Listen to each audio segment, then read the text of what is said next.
I want you to show me how to get to know someone like you, someone like you. I want you to know me, 'cause I know then you'll see we can be true, we can be true.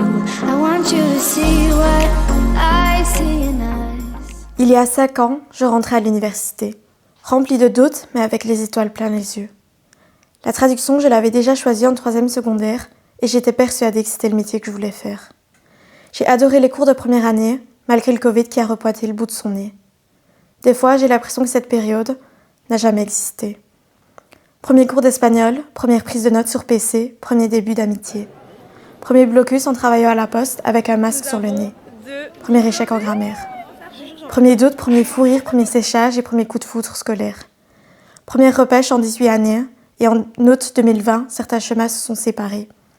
Cela m'a permis de rencontrer de nouvelles personnes en bac 2 et de me rapprocher d'autres, mais aussi de me rendre compte que la traduction et moi, ça ne matchait pas. Présentations et travaux de groupe se sont succédés. Rédiger, noter, étudier, se planter, recommencer. Voir son argumentaire s'effacer, à jamais, et pleurer à ne pas s'arrêter. Terminer à passer 1h du matin, rendu avec des cernes à midi le lendemain, et ouf, c'est passé. Nouvelle repêche. 10 sur 20, assez que pour profiter des 6 prochains mois entourés des montagnes d'Innsbruck. L'Erasmus, ça a été les montagnes russes, ou plutôt autrichiennes, du début jusqu'à la fin.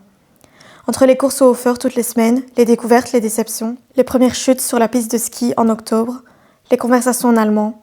Je voulais continuer mon master là-bas. Spoiler, ça ne se fera pas. Et puis, retour à la réalité. Traduction à vue, interprétation, je crois que j'ai trouvé ma voie. Ou pas? Analyse stylistique, ça veut dire quoi ça encore? Après 3 années acharnées, je suis diplômée. Dites les filles, j'aimerais faire interprétation, vous en pensez quoi? Inscription en septembre après des semaines de remise en question. En allemand, c'est la douche froide.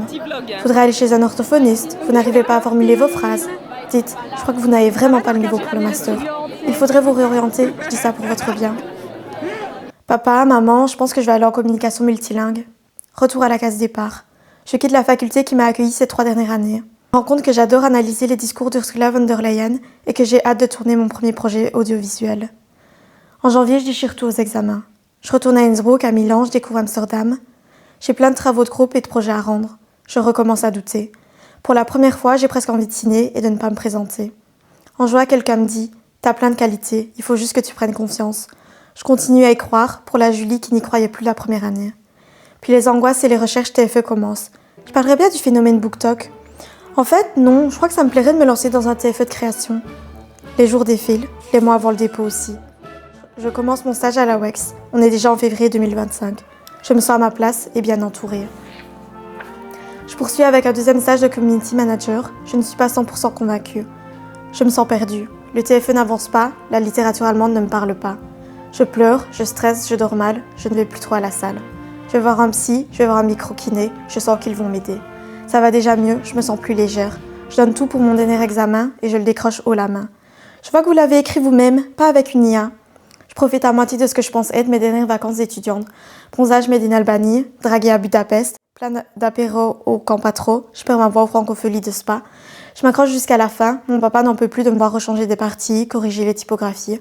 On l'imprime enfin. Je connais ma date de défense, le 3 septembre. Tout a l'air d'aller si vite et lentement à la fois. Devant mon jury, je sais que je n'aurai pas la grande distinction dont j'avais parlé à maman et papa. Je sors de la salle, déçue de moi, puis je relativise. Cette note ne définira jamais ma valeur ni mes capacités. Ça fait des semaines que je postule à mes premières offres d'emploi, sans résultat. On me demande si j'ai eu une réponse, si j'ai envoyé mon CV là-bas. Sauf qu'au fond de moi, je sais ce qui m'attend. C'est le master à HEC en entrepreneuriat.